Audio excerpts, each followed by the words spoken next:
Hey everyone, and welcome to my channel. Today I'm going to take you along and show you how to make this super easy, healthy, and delicious bone broth recipe in the Instant Pot.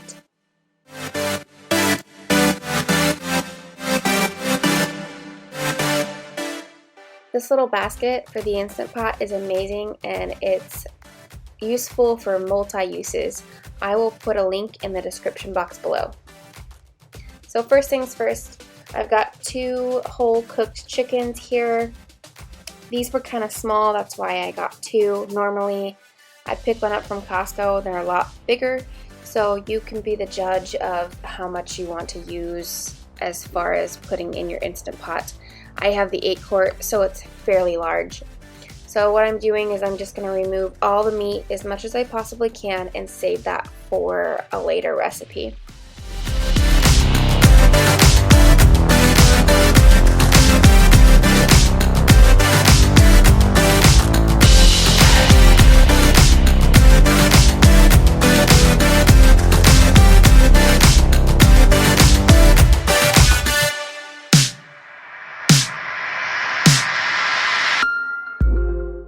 Now that the chicken meat is off the bones, I'm going to go ahead and just slice up some of these veggies and make them fit in the Instant Pot a little bit easier.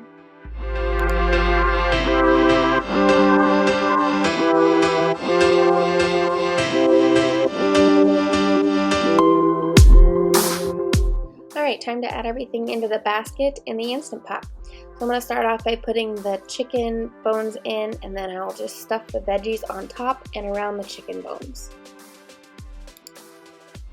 You can make this recipe however your family will like it or you will like it. So I add onion, and then I'll add some tomato and some garlic. I just chop the garlic up a little bit so that the flavor really gets out of it. And then I have these little red sweet peppers. I'm going to add a bunch of those in there. You can use a whole pepper or you can not put any kind of pepper in it at all. That's totally up to you. Alright, and then after we've added the peppers, go ahead and add some carrots in there. Again, this is totally up to you. I like carrots. Carrots are healthy, and I think it gives the broth a really great flavor and color as well.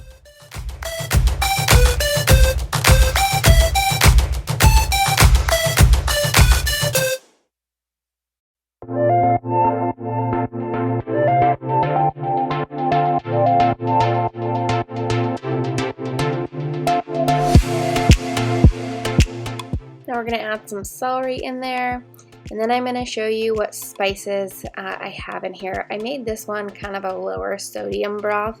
You can add more and make it as salty as you wish, but for this recipe I use pink Himalayan rock salt.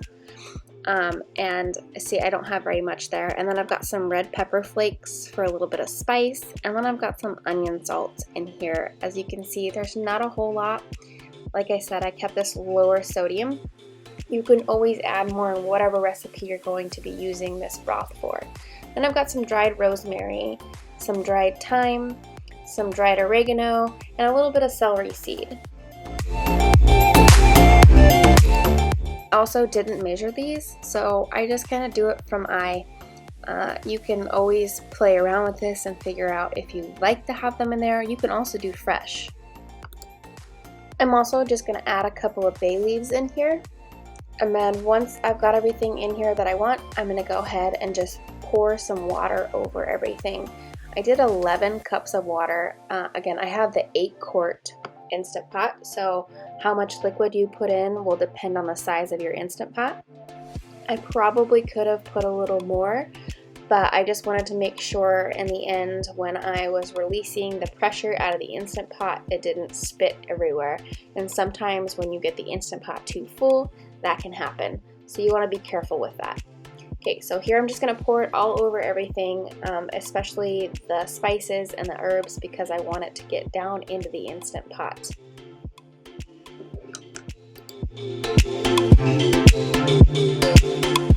Now you go ahead and put the lid on, tighten it, and set the valve to sealing. and I set this one for 2.5 hours. When I have more time, I'll do it for 4 or 5, and that really just sucks all of the nutrients out of the bones and into the broth. But for this purpose, I did 2.5 hours. Once 2.5 hours is up, go ahead and release the valve and let out all the pressure. This took about 10 minutes.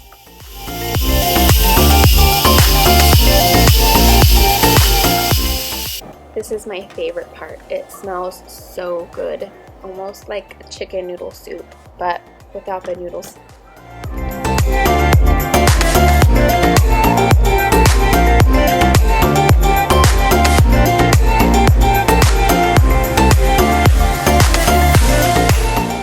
What you'll see me doing here is I'm just taking this spoon and I'm smashing all the veggies and the bones down and just mixing it in the broth, just to make sure I get everything, all the flavors out. And then I'll do this multiple times. I'll kind of pull the basket up and squish some of the veggies up against the side of the basket just to get all of the liquid out of them.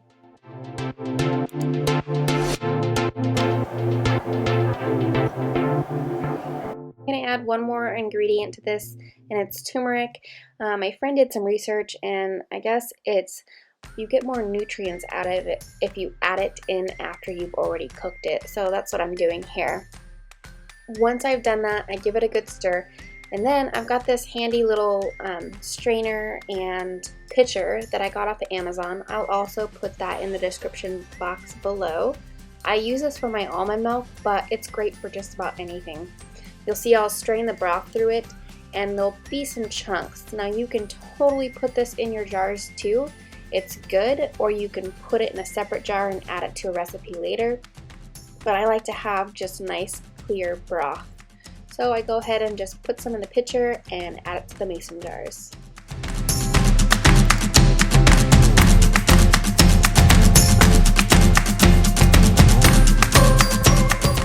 So after about 3 hours, we've got some wonderful, flavorful bone broth. I hope you enjoyed this video. I will have a subscription link up in the video right here. And if you enjoyed this video, please give it a thumbs up, and I hope you guys have a great day.